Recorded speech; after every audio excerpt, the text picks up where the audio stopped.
so many of you came back and said, well, what about the Little River Band? Stephen Housden.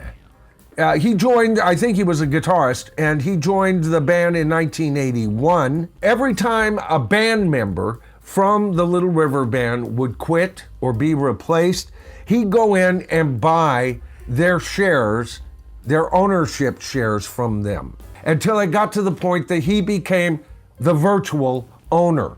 Now, there have been lawsuits against this dude, and he's won them all. Again, a very Jim Kale kind of move, if you think about it. So if there's any of you out there right now are going, hey, he was smart, what's wrong with that? And at least we get the Little River Band touring. Do we? No, we don't. The Little River Band that I bought records from no longer exists. They got a replacement guitarist who was on later recordings, 81. I'm trying to remember when that first hit came out. And I gotta tell you, when I first heard it, I go, that sounds like Paul McCartney and Wings, reminiscing. It certainly was a McCartney-esque type of song. Same thing with 10cc's. Every time when I first heard I'm Not in Love, I could have swore that was Paul McCartney. The Little River Band got my notice, right? Now it says the pre-Housden studio albums was the Little River Band, After Hours in 1976, Diamantina, Cocktail. Wow, that's a mouthful. In 1997, that may have been the last album that I picked up from them. Sleeper Catcher, yeah, I had that one too. 1978, and First Under the Wire, no, I was out by then, 1979, okay? So, and they also put out a live, a Backstage Pass, a live album in 1979, and then released their greatest hits in 1980. All of that stuff was done before this guy walked through the door. I asked AI, was anybody upset with this? Out of the original band? And it said, yes, original members of the Little River Band, LRB. Oh, my goodness. AI has gotten so cheeky. Specifically, Graham Goebel, Beeb Birtles, and Glenn Shorrock. Actually, one of these lawsuits was We Two Party, LTD. Oh, isn't he cute? Versus Shorrock. Okay, that was the case. So no, they're not happy about it. I was gonna say there was a time when we all knew this was dead wrong. Not even casual rock fans would have considered this to be okay. It's like, Willie Vanilli. We all knew that was wrong. Now everybody's paying big dough. Yeah, gotta go see Don Henley and the Eagles. And he's doing exactly what ended their career. Like I said, we're missing a moral basis here. We gotta get back to the garden regarding that kind of shit, folks. I'll give you an example. The biggest band in the universe. One of them tried it. Although he denies, these guys. And he's my favorite guy in this band. Paul McCartney of the Beatles. John Lennon said that he caught Paul buying shares of their company when they became available. And he felt that it was a power play by Paul. And if I had been John Lennon, I would have thought the same damn thing.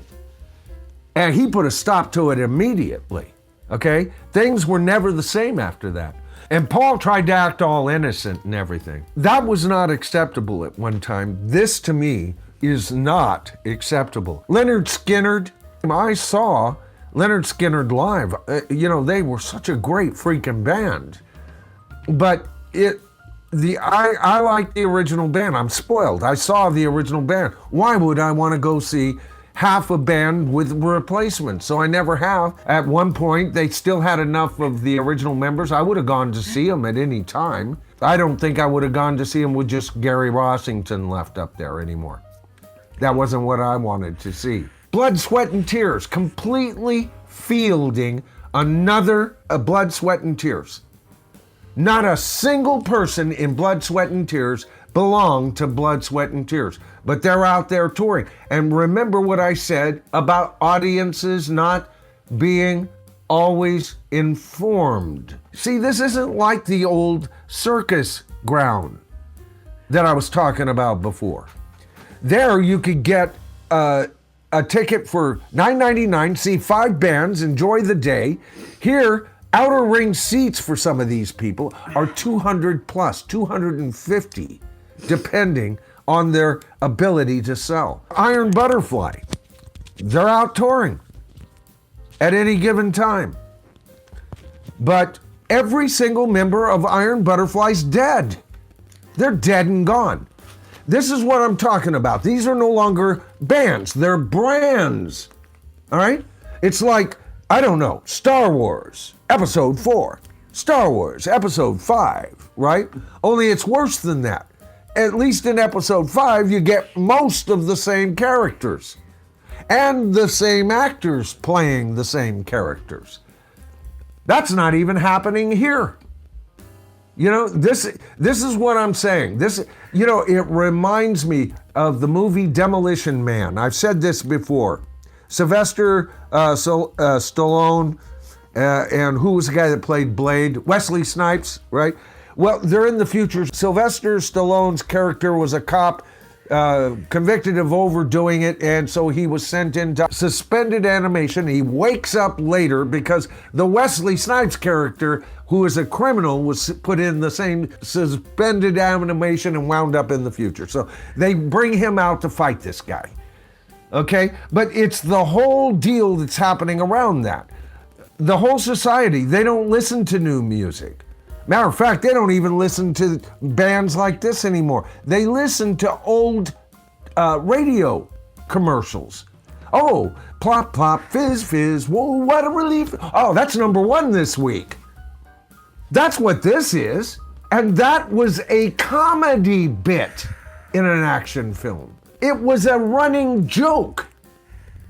And we're getting to the point that as far as the live concert, remember how many bands have already announced that they are going to be touring.